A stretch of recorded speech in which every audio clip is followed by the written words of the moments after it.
I do want to run through some stuff with you because there's a list of notable free agents that Emily Sadler at sportsnet.ca has put together.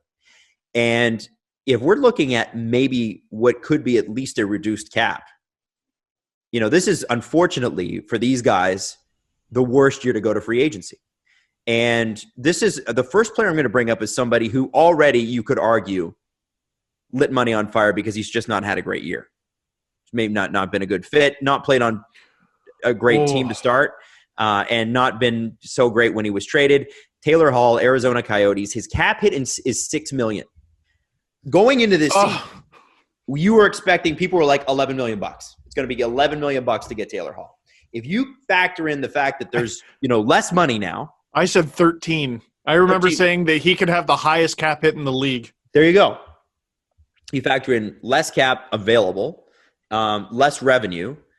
So even if the cap stays the same, there's going to be a lot of owners who are like, I lost a lot of money last year. I can't afford to add a player at X amount of dollars. I wonder what Taylor Hall's contract looks like. And weirdly enough, I wonder if his next contract even looks a lot different than the one he currently has. Meaning, who knows? Maybe he goes, and maybe this is what a lot of free agents do. They go, well, I made $6 million last year. They're offering me $7 million. I'll do 1 year and see where the league's at in a year. It's funny. It's funny seeing. I've been watching news pop up on my timeline. The NFL seems to just be conducting business like nothing's happening. NFL's like that though. They just are like, well, they have so much stupid money too. Jesse, I can't hear. Oh, their timeline's a little different because they're still expecting to have a full regular season and play every game, right? They're like, by September this will be figured out and we can be in stadiums. They've missed any money. Who knows? Maybe. And September, that's the first thing I've heard where I'm like, yeah, maybe. Mm-hmm. I'm a pessimist with all this and I'm very reserved. And September? Okay, maybe. Mm-hmm. But I wonder, you might actually see now that people are sort of settling into, life in their basement or whatever, you might actually see a lot of business get done. And you might see some players who have a year left on their contract, potentially wisely negotiating a discount sort of deal, but they secured the bag. Right. You know what I mean? Getting something. Yeah. There's nothing stopping players from re-signing now, right? I don't think so. They're enacting a roster freeze. I know that. Okay. And I don't know if that includes contract negotiations as well. That's so weird because there's been college free agents signed. Calgary got a big guy. Yeah. So you must be able to sign free agents, but you wouldn't be able to trade. And I think there were people who were like, hey, well, the NHL's on freeze. How about we reopen the trade deadline? No. No. We're not trading somebody during a pandemic. As fun as it is, go on EA Sports NHL and make your trades there. And good luck. That's Make sure you absurd. scout the players first. I think it's not like they're going to move in the middle of the pandemic too. If it's a signing, if it's two parties mutually agreeing to something, I think that's perfectly fine. But a trade where they have no control over anything, that to me seems ridiculous. No. Taylor Hall, by the way, we're talking about him like he's having a bum season. The Coyotes have not been good since he got there. They were in the playoffs for a They bit. were in the playoffs. I would argue that most of it's been goaltending. They went from Vezina level goaltending to, I think Kemper went down for a bit, and then they basically went from near 930 goaltending to barely above 910 over Taylor Hall. That'll hurt you. A little bit. But Taylor Hall, again, he should be making a ton of money. But with the Devils, he had 25 points in 30 games. Good. I would not argue elite. Especially, but on the Devils. But I wouldn't argue elite because Leon Draisaitl had over 100 points before games stopped. And then with the Coyotes, he's got 27 points in 35 games. So he's below a point a game, still very good. Here's the key. In 65 games, 16 goals. Yeah. And that's not good enough. He's a left winger, man. He's not even a center. Yeah, it's not good enough. And it's weird looking through his career. Okay, this is wild. No, I am wild. How many 30-goal seasons does Taylor Hall have? 2, I think. Well, there's Jesse says 2. And I'm going to say 3. 3-time 30-goal scorer, potential top 100. Former Taylor Hart Hall. winner. Former Hart winner. Yeah. What First if I overall told pick. you? What if I told you the only year Taylor Hall eclipsed 30 goals So it's in one. his NHL career was the year he Is it won the Hart? 1? Wow. Wow. One. He had Is Taylor 39 Hall goals. overrated? Maybe. It's that. Okay. Maybe it's that first overall thing that that gets labeled on someone, right? Here's one. It's so nice to have a hockey debate right now. Yeah. Here's one. So we went through sort of a golden era of debating who should go first and who should go second. Tavares, Hedman. That was a big one. Mm-hmm. Laine Matthews was a big one recently. Laine Matthews was actually pretty hotly contested. The Nuge draft was interesting because that could have been 4 guys. It was supposed to be Ryan Nugent-Hopkins, Adam Larson, Sam Bennett, and I'm trying to remember who the 4th one was. But Taylor versus Tyler was a huge one. Taylor Hall versus Tyler Seguin was a huge one. Over their careers, I think I'd take Seguin. Easily. Oh, I would. Yeah. He's a center too. He's a center. End of debate. Yeah. End of debate. Center. And that was another interesting case where heading into that draft, Taylor Hall was a key part of the – oh, my God. Yeah.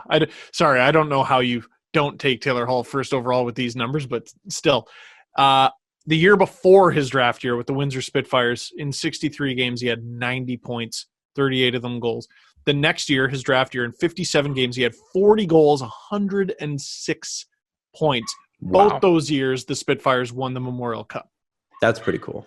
They're unbelievable. But Tyler Seguin played for the Plymouth Whalers, who weren't nearly as good, and he was a center, and. Right. And I'm not trying to diss Taylor Hall. I'm just saying, as we all know, right-handed shot defensemen and centermen are the ones that those are the most valuable positions in hockey. No, I think we're trying to slander Taylor Hall here. I think we are. You're right. Yeah. Man, he's living his best life. It was his girlfriend or fiance. They were doing the koala challenge. I just saw that video get posted. He's fine.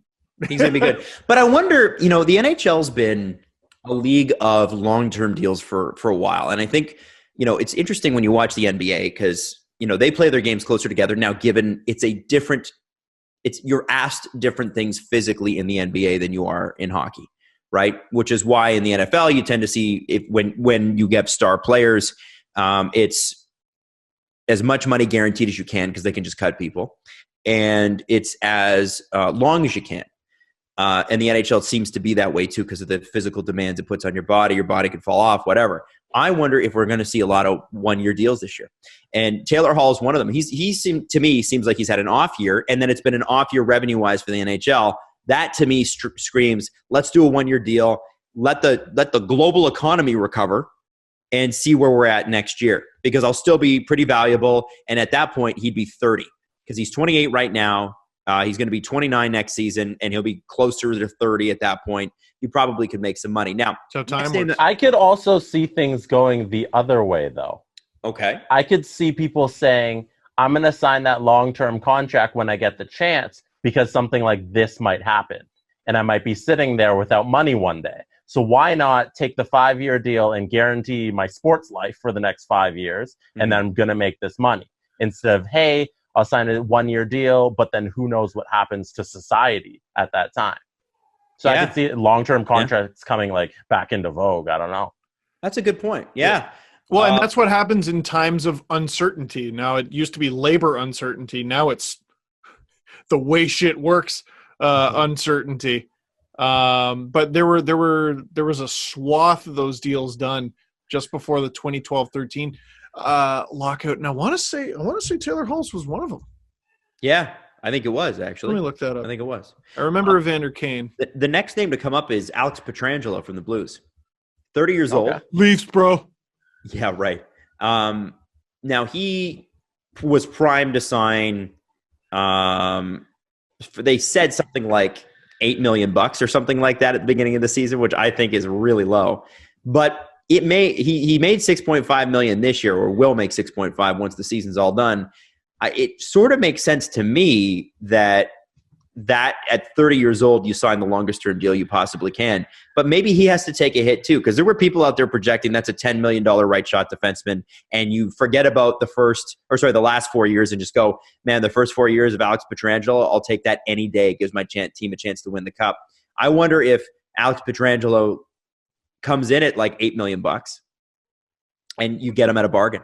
Like, I wonder if that's, you know what I mean? And that's sort of like, that'd be amazing for any team that would get him. I know. I hate I hate to always make it about the Leafs, but holy shit, they're so screwed. Oh, yeah. They're so screwed. Oh, yeah. They're gonna have to get creative because they'll be so boned. And they signed, remember, okay, what do we keep saying? Matthews makes that money, Marner makes that money, Tavares makes that money. They're 3 of the top 7, but you watch. In a few years, they won't be, because we were looking at society and the NHL and money the way it was going. Right. It's not going there anymore. No, it's different. When will be the next player to sign for double digits? It might be a few years because of what's going on. Well, they're talking like it's going to be 3 or 4 years before the economy recovers. Like, not that it won't grow, because it will grow, but it means that, like, to get it back to the level it was, right? Might take years. Yeah. I mean, the NHL's got to at least be happy that they have a new team. Some added revenue.